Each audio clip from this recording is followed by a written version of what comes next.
Hello and welcome to the Inside Story. Today I am happily joined by Zoe Burnett. Zoe is the author of Inside My Head. She's also a fierce campaigner on eating disorders, and she's a motivational speaker. So, hey Zoe, how you doing?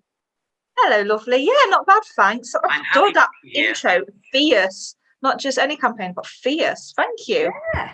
Well, you are pretty fierce about it, aren't you? I try to be. I try my hardest for people. I do. This is all a bit new, isn't it? A bit new, a bit scary, and a bit shiny.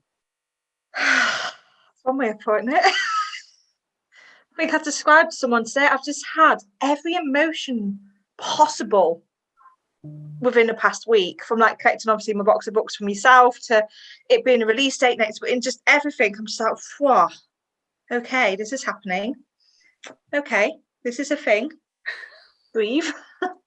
Well, we'll take everybody back, because obviously there's going to be people watching who don't, we've been under a rock for a bit, don't know who you are, don't know what you're doing, don't know what the book's about. So I met you 2 years ago. Yes, it was 2 years ago. 2 years ago. So we were both on the TEDx circuit for Brayford Walk, not Walk, and you were completely blown away by the fact that not only did you do your talk on atypical anorexia and body positivity and set theory, which we're going to be talking about in a minute, but the fact that we all went, wow, this needs to get out there and people need to hear more about it. So you had kind of a rocky start into that, didn't you? I did. I was so convinced that, you know, the bad acts on Britain's Got Talent, mm-hmm. You know, the ones who put through to, you know, for people to laugh at. I was absolutely adamant that I was one of these like bad acts that they've just put through just for people to laugh at. Like, convinced to the point I nearly pulled out of the TEDx talk many times. So thank you to yourself and all of the wonderful cheerleaders over at TEDx that kept me grounded and focused, and that constant reassurance that I just needed. Okay, see, I mean, you hadn't done any kind of public speaking before then, had you? No, I wouldn't say boo to a goose before. Now, different story. But yeah, a few years ago, I was a very different person. Very different. So the book and your speaking talk topics, where's my words today? Yes, publisher, speaking talk topics. We're all on atypical anorexia. So for anybody who doesn't know what that is, do you want to explain what it is? Yes, I'll do this delicately. Atypical anorexia is basically anorexia with weight stigma attached to it. Because even though I struggled with I hate this phrase, but forgive me, but I could tick every box associated with anorexia. However, because I was living in a larger body, because I wasn't underweight, I wasn't taken seriously, and I didn't get as much help and support as someone with anorexia. That is literally the only difference. Okay, so what this kind of meant in real terms for you is that you were doing all of the restrictions, you were weighing out your food right down to lettuce leaves, you were massively over exercising, you were weighing yourself 5-6 times a day. Yeah, if not more, wasn't it, at some point? Yeah, at one point, literally any time I could. But obviously, putting all the eating disorder behaviours aside, it's the emotional elements as well, the way I thought, the way I thought about myself, the way I had such negative body image as well. I had no life. I didn't know what my life was about until 2 years ago. Mm-hmm. I entered recovery and then everything changed, but I just didn't know who I was. So you've gone through, I mean, what, 14 years now? Yeah. You've been going through this, and you know, you're the first to hold your hand up and say, right now, you're still in recovery. Yes, I have. Well, I would love to say I'm fully recovered, but I still have the odd little moment where I'm just a little bit wobbly still. So, but I'm working on it, and I'm going to keep fighting it, and I'm going to keep rebelling and keep doing the opposite action whenever Ed pipes up, because one day I will be fully recovered. I don't doubt that for a minute. will. But you're still, so you're very much aware of it. But 14 years ago, it was a coping mechanism. As with a lot of eating disorders, it was triggered by a traumatic event, and it was a way for you to feel in control of your life. Have I sum that up? You have. I must be doing too much editing in my book, clearly. Yeah, I think I was doing the book. So, you went through a whole period of your life believing that behavior was okay, that behavior was normal. And because of the society that we live in, a lot of your behavior was put down to you dieting and wanting to appear to be healthier, to fit within societal norms of what a body could look like. And as women, men as well. I'm not just kind of saying this is just women, but I'm speaking from a female perspective because that's what I am. We have this idea in our heads that we need to look a certain way in order to have body positivity and in order to be perceived as attractive, and that's kind of how it is. And being excessively curvy might be okay for some people, but for others it's not what we want, and we want to trim down to this airbrushed ideal of what is perfect. You and I both know that those Instagram images and magazine images, that they're not real. They're a very good Photoshop job. But when you're young and you're vulnerable, it's something to try and aspire to. Unfortunately, Ed took over, and he decided to punish you in ways that you couldn't possibly punish yourself. No, absolutely. It, like I said, it just completely took over every waking moment of my life, to the point where it would be the first thing I'd think about when I woke up was, I need to go weigh myself. Yeah. Oh my gosh, what do I weigh? And then that was my mindset for the rest of the day. And I don't know how I've managed to get to where I am, to be honest. I don't know how I've got my degree. I don't know how I've managed to get a job and hold down a job when my whole mind was so focused and clouded on what my body should look like, what I should be doing, the shoulds and the musts. Completely exhausting. I think, from my perspective, when I was reading through, there were so many of your behaviours that I do, and I'm aware that I do, obviously not to the same of degree. Course, not quite to the extreme. But I could see myself in a lot of the checking behaviours. I'm wearing my Fitbit, which I know you but for me, actually, my Fitbit buzzes and reminds me to get up off my bum and walk around a bit, so I don't sit and edit for too long. That's fair enough. I was going to say. That said, as you know, I recently had surgery and I wasn't allowed to do anything, and I'd taken it off for surgery. And I found that I was twitchy because I hadn't got my 10,000 steps in.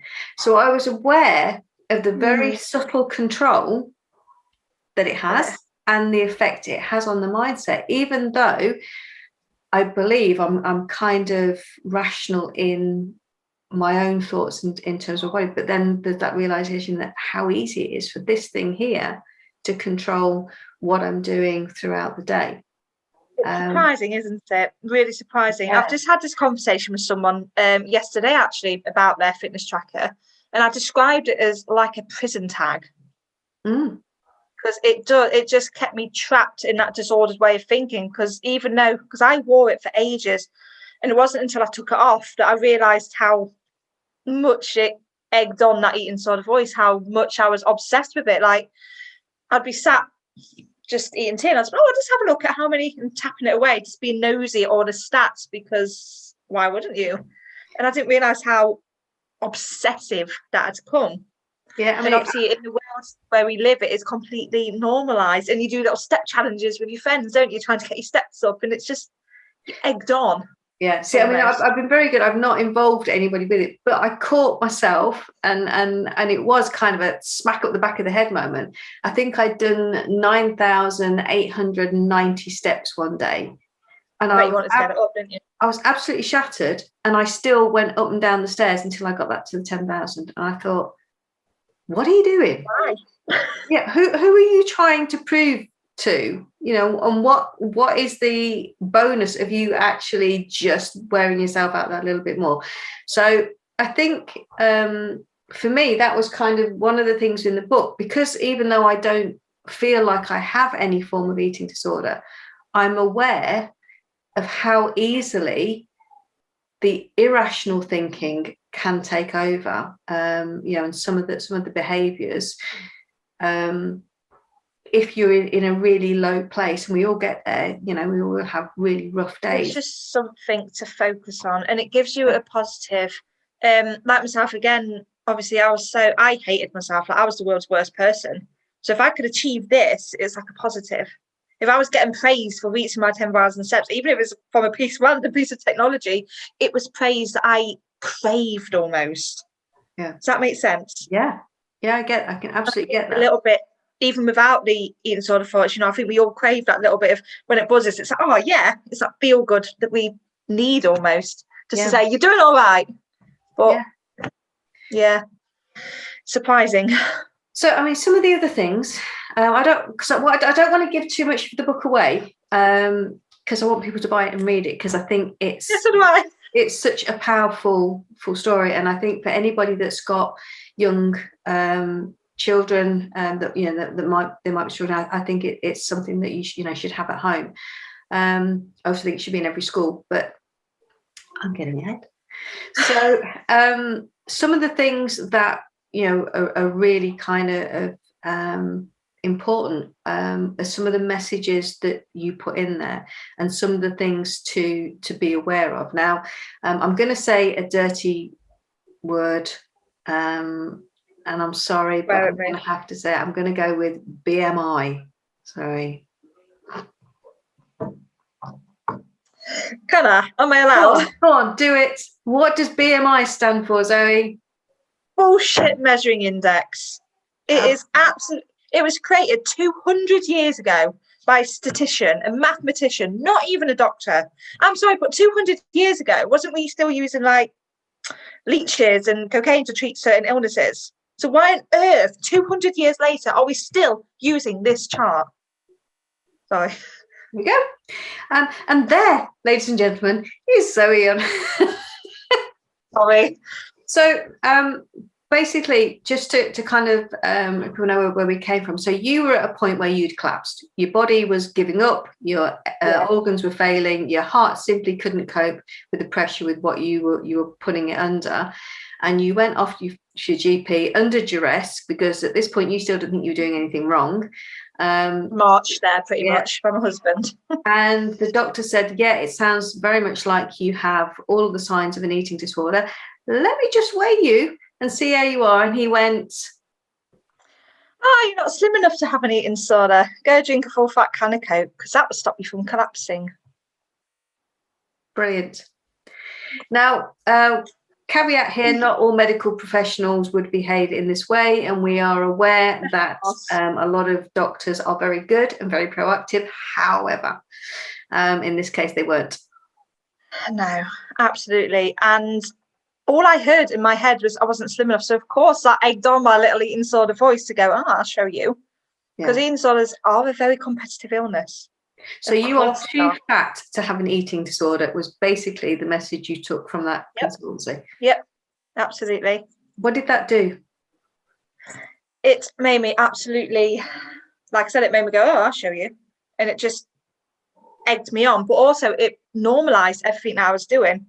So when I returned home to my husband, I was like, I'm fine. You're overreacting. He said that I'm fine. Everything's fine.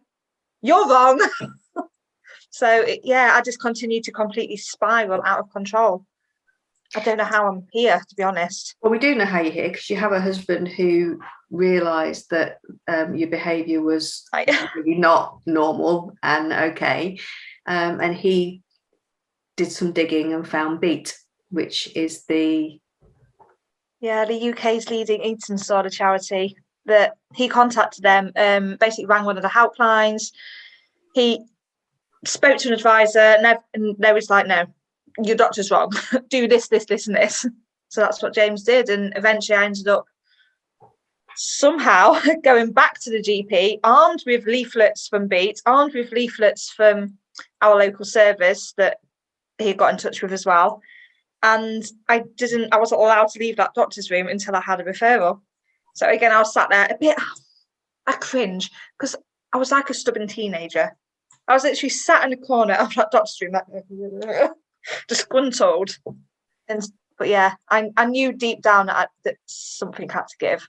Yeah. But I was trying to protect my illness. I mean, it's affected every single aspect of your life, hadn't it? By this point, it was isolating you from your friends.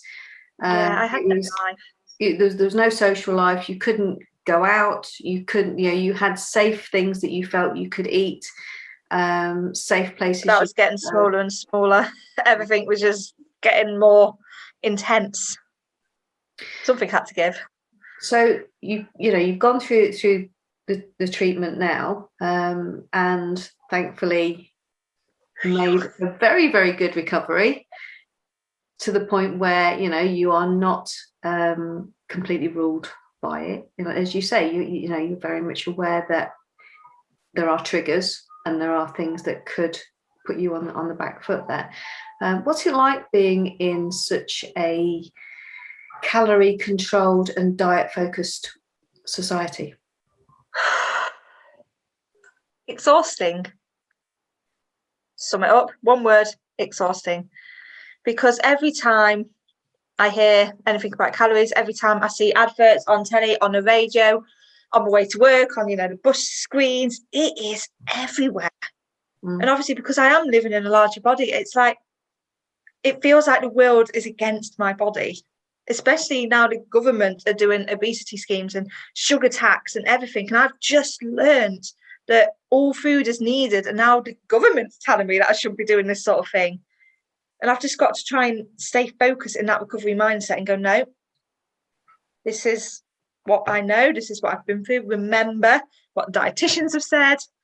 Yeah. Stick to it. But I worry for someone that's not quite further along in recovery than what I am, if that makes sense, with all this new government strategies. Because if it knocks me and I'm quite far along and solid, then it's no wonder we've got our eyes on eating disorders, is it? And also, what message is it sending to our kids? This is my biggest concern at the minute, because 25% of people that start calorie counting go on to have an eating disorder. Yeah, 25% of calorie count. That's crazy. It starts off as calorie counting, and then you snowball very quickly. So you're looking, that worries me. You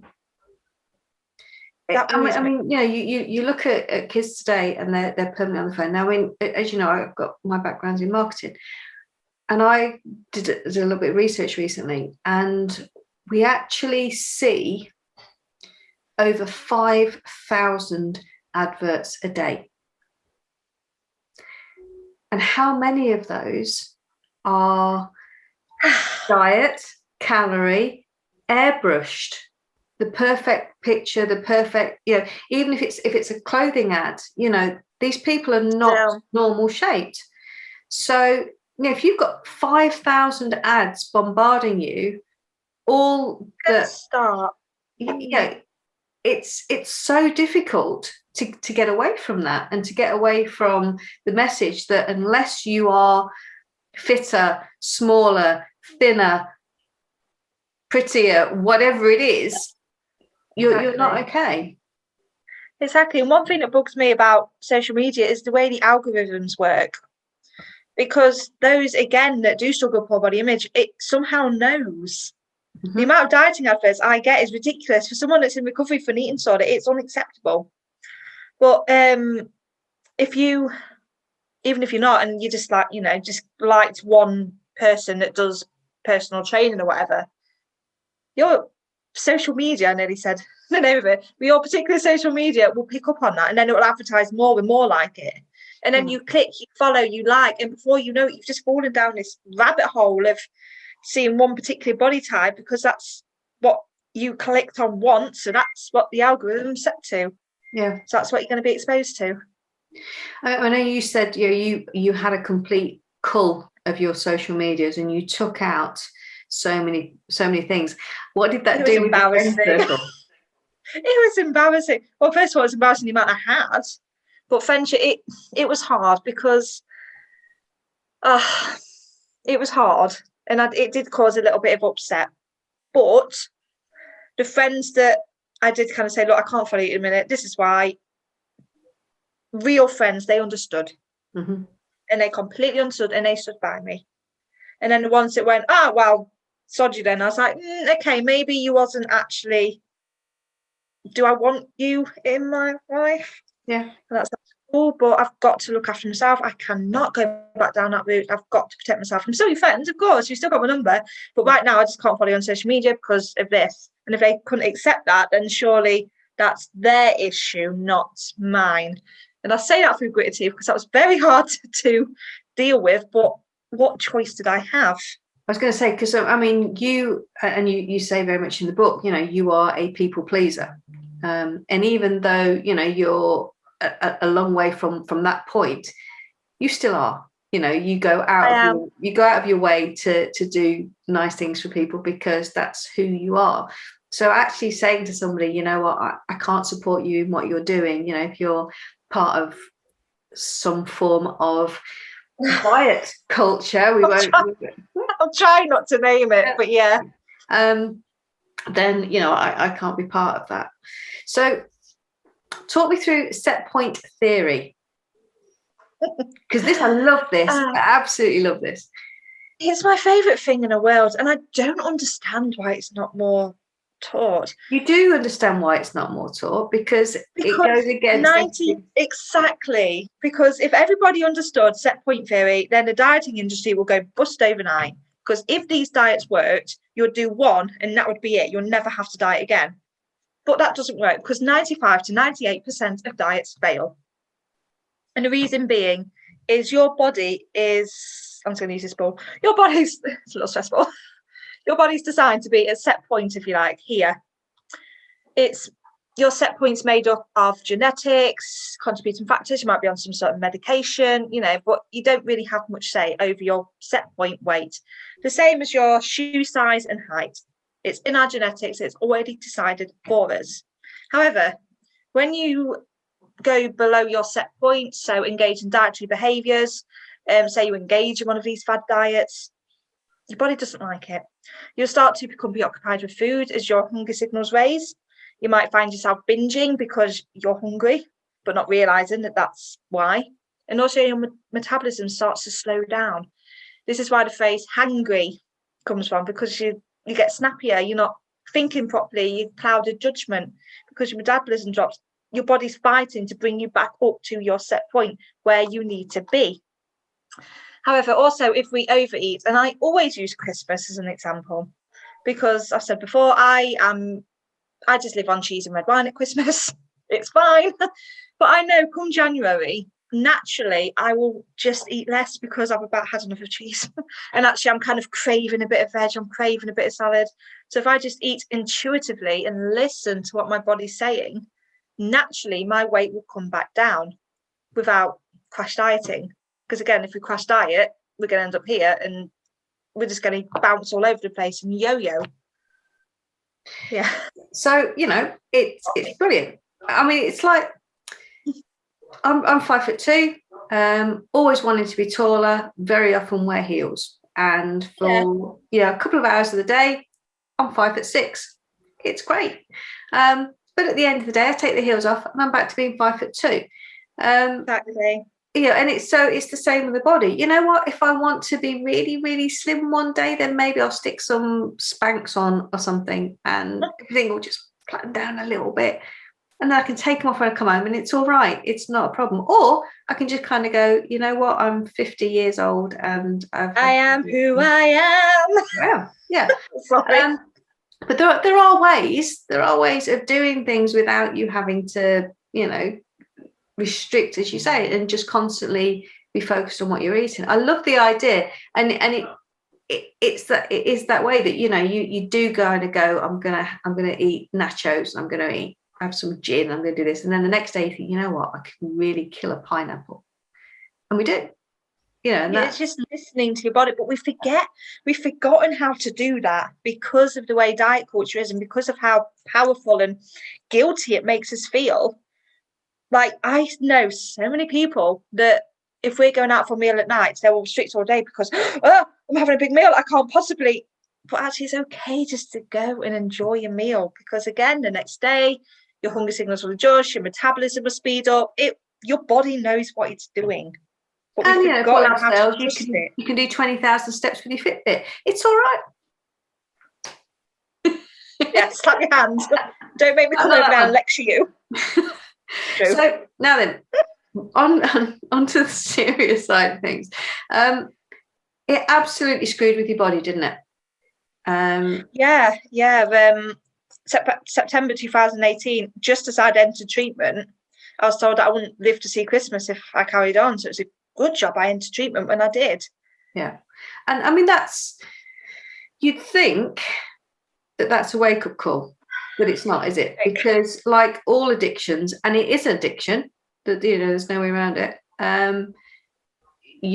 The voice in your head says that's bullshit. I'll be fine. What do they know? They're only doctors. They don't know. They're exaggerating. I'm in control of this.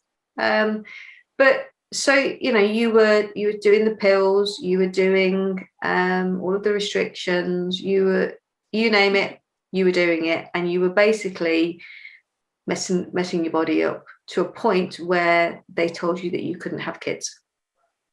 Yeah, unfortunately, when you go below your set point, so as I explained earlier, if you go below your set point, your body has to preserve energy from somewhere, because it doesn't like being hit. Again, it's trying to bring you up, so it stops your body functioning properly. And amenorrhea is quite common in anorexia. However, it was never investigated because I was a healthy weight. So surely my periods should be working properly. It wasn't. Yeah. At all. My body had completely forgotten what to do.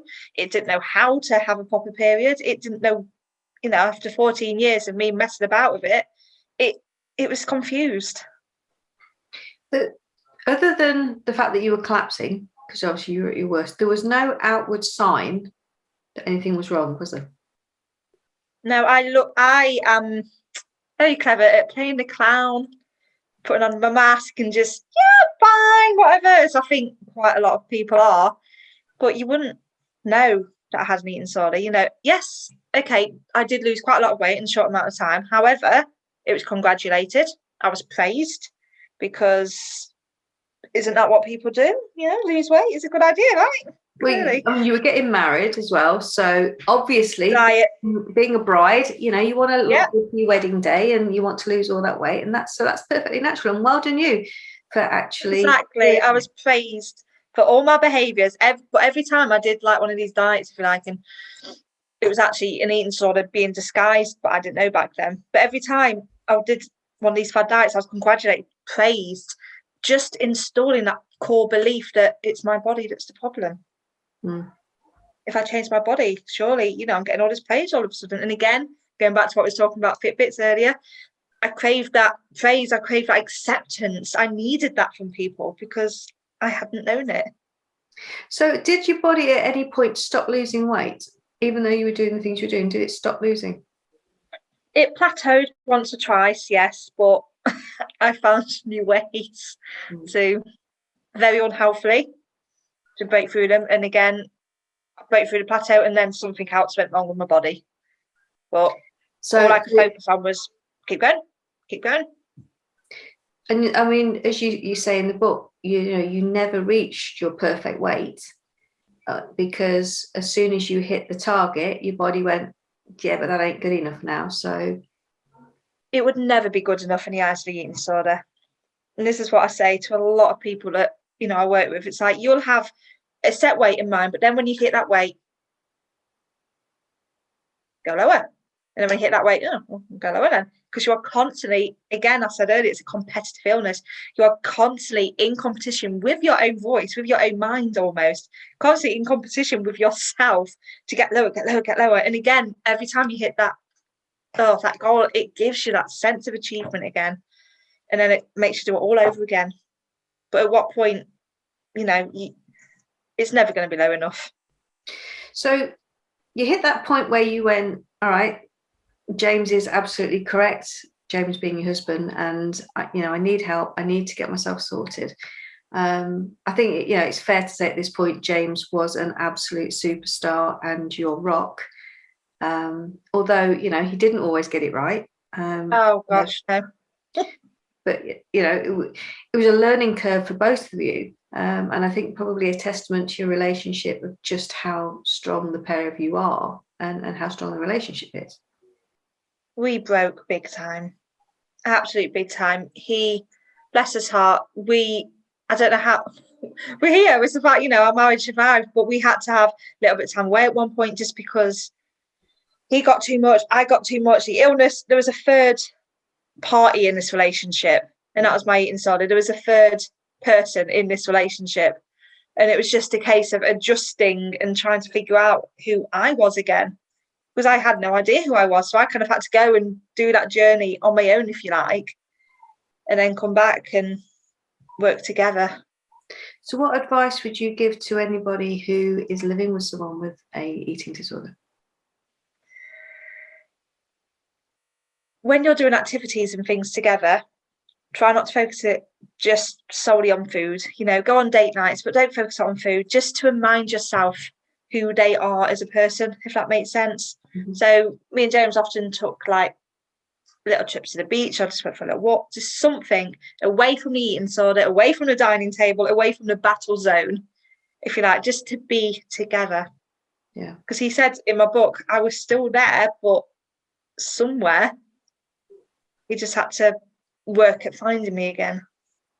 I think that's so powerful that both of you recognise that you needed to be able to say, look, you know what, I love you very much. I don't know who I am anymore. And I've gone through all of this period of time believing I'm somebody else, and now I just need to remember. And the fact that you're able to then come back and reconnect and make it stronger. And of course, but now there is another party in your marriage.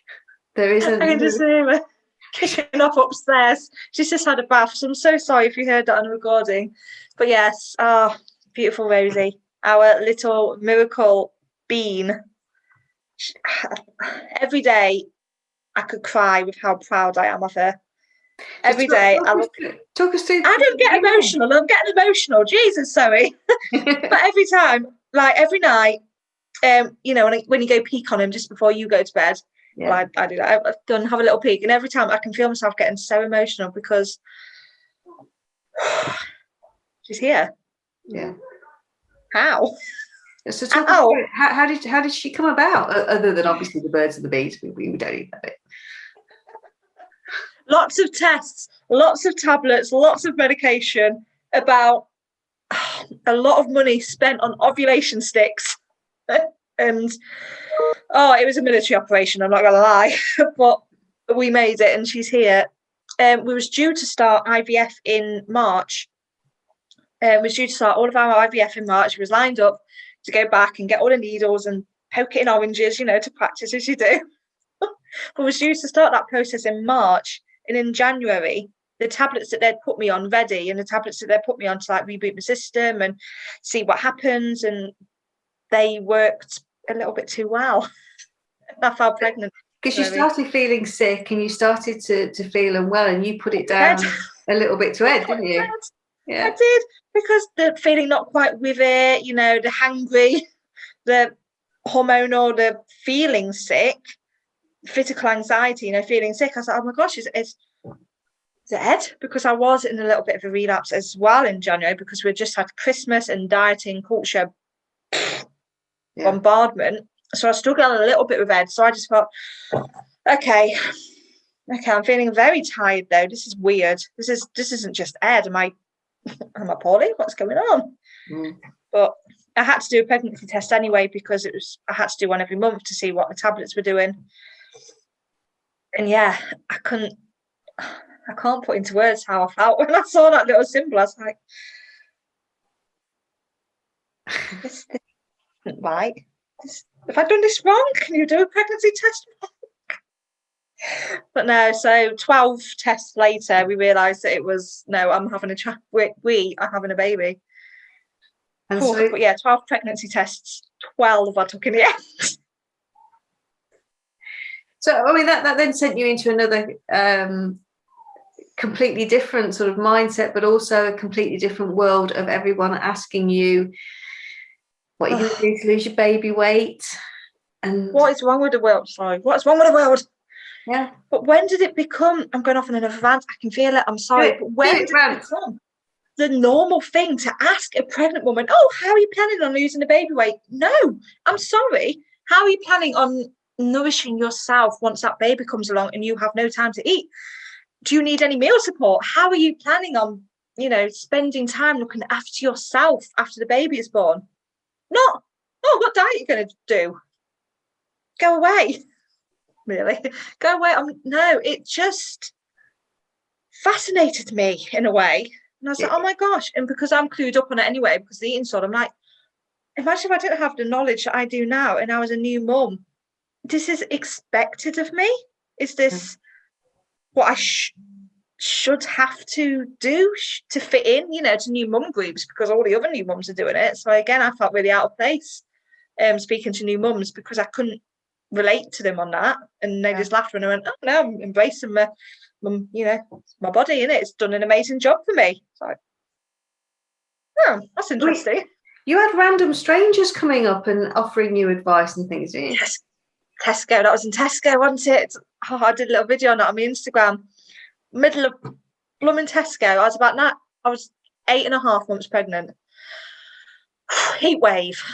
Not in a good mood. Just been to the midwife, sat in the hospital for about 4 hours because midwife appointments take ages. And yeah, she was asking me, oh, I bet you can't wait to get all slim down again. And what diet's you going to do? I was just like, no, I'm not. I'm actually going to, enjoy time with my little one when she's born, not engage in all these dieting behaviours. And then I went off on a tangent about Setpoint theory and how 98% of diets fail anyway. And, but I just don't understand how this has become a normal thing to ask new mums or expected mums. Just, if you listen, just don't do it. Like I said, ask how they are actually feeling, ask where they need support. Not, oh, how do you plan on getting your body back? My body's not been anywhere. I said to you before, I'm not a floating head. I still have a body. Body back. Where's it gone? Sorry. I love that. I just love it. Frustrates me. So, I mean, Rosie is now 8 months? 10 months old in next week. Yeah. I know. Where's that gone? Oh my goodness. I know. She's like walking along the sofa now. She's off. She's gone. You blink, she's gone. She's proved to you that, more than anything, you are more than a number. Even though we were all yelling it at you off the stage, you are more than a number. And so the book takes us from the very, very beginning. It goes through the trouble. I'm going to say this quite categorically. It's not an easy read. So if you are in a difficult place yourself, there's some bits of it that you might be gentle. You're very good at saying, don't read this bit if you're not feeling it at the moment. There are some phenomenal pieces of advice in there. For not only for people that are struggling with eating themselves, but for people that are living with it or caring for somebody in that situation. We've got bits in there from James, we've got bits in there from your best friend. It covers an awful lot and talks about the importance of being aware, but also ways that you can distract yourself or just try and have that a little bit more control. I think for me, and I've said this a few times, the key takeaway for me, and the thing that, and I've gone to say it a couple of times recently, I feel fat. And that one for me is brilliant, that fat is not a feeling. Not a feeling. And I know it's I love it, because all right, I feel bloated. I feel like I might have gained a couple of extra pound maybe for whatever, but I feel tired. I feel like I haven't maybe got off my bum and moved away from my desk enough. They're the things that I feel. I don't feel fat because it's not a feeling. And exactly.